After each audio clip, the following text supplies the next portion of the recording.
everything that happened in your environment affected you, affected the cell that you were. And that's not your fault.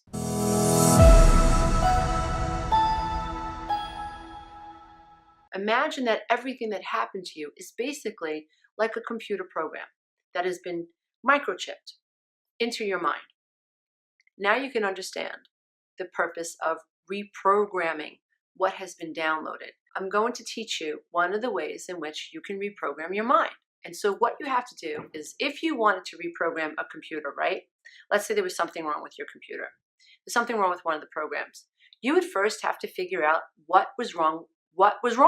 You'd first have to identify the program that was running that was faulty. So all these thoughts that are going through your head that exist on a loop, you have to begin catching them. So imagine you have a butterfly net. And from this day forward, you're going to start catching those thoughts in your head, catching them.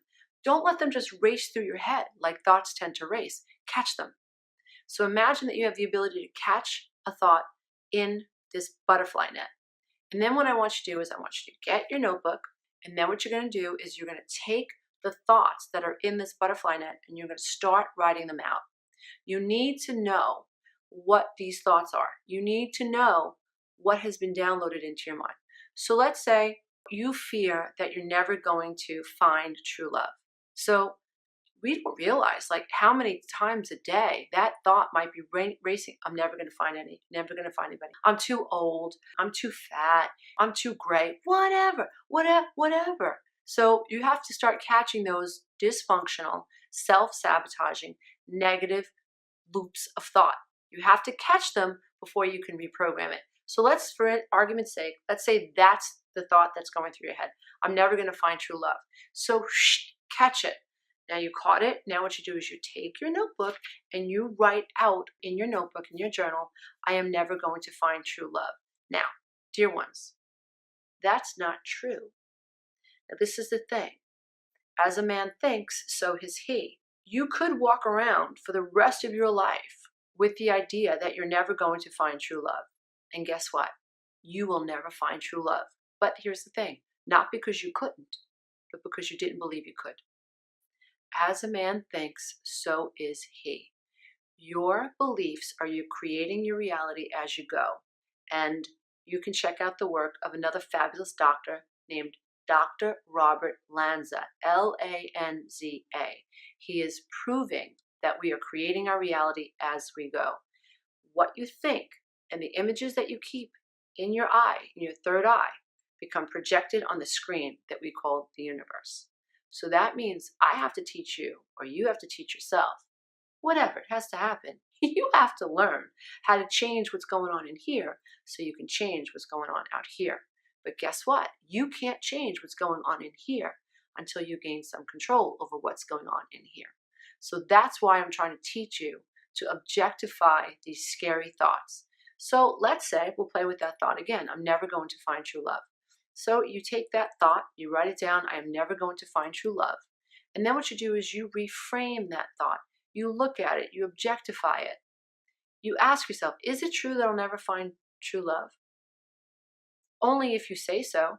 Is it possible that you figure this out and begin changing the images that are in your mind, and you start believing and understanding that people fall in love when they're 60, people have fallen in love when they're 70. My grandmother, I believe, found the love of her life at 82. At 82. I really do believe that. My grandfather, my dad's dad, passed away, and many years later, when she began to live in an assisted living place, he found her, this amazing man. And at 82 years old, it was the cutest thing in the world to see my grandmother happy and in love. He didn't even want her to wear a dress because he was worried that the other guys in the place were going to look at her. I mean, it was adorable. So no, dear one, you're never too old to fall in love. But remember, as a man thinks, so is he. So you have to challenge that thought. So one of the things that you could do is put the thought down on a piece of paper, and on the other side of that paper, what you're going to do is you're going to write a thought that challenges that belief. It's not true. It doesn't have to be true. It's only true if you say it's true. Then what you want to do is you want to ask yourself, well, what do I really want? Define what you want. The subconscious mind needs a new goal. The subconscious mind, up until this point in time or up until you wake up, has only been playing with the tools that are in the shed. So the more tools that we put in your shed, the more ideas, the more new beliefs that we program into your mind, the better your life experience is going to be. So decide what you really want. Do you want to fall in love? Do you want to find true happiness? Do you want to find someone who is your equal, that is equally yoked to you? Do you want to find someone that is fun-loving, that is easy to talk to, that understands where you're coming from, that has the ability to have empathy for you, who is a self-loving human being themselves, maybe who eats right, maybe who likes to exercise, maybe who likes to volunteer and do charity work? Whatever, you have a right to define what your desired relationship would and should look like. But if you don't start putting these new ideas into your mind, your subconscious mind has nothing to shoot for. And then what will happen is you will be recycling all this old data, and all this stuff from the past will keep showing up. Not because it has to, but because you haven't learned to captain your ship. You haven't learned to create the thoughts in your head that you want to experience in your future life experience. So this is called reframing, and this is called reprogramming. At least this is what I call it. You can call it whatever you like. So dear ones, this is all about figuring out what the problem is, identifying a belief that's running around in the head, challenging that belief, and then recreating a new belief by figuring out what it is you really, really want. And that becomes your new focus. If you do this often enough every day, if you really, really focus on catching all those negative thoughts and all those self-defeating thoughts with that butterfly net, and you are diligent about writing out these beliefs, and you are diligent about challenging those beliefs, and you are diligent about figuring out what it is you really, really want, I'm telling you, in a short amount of time, your life will begin to change.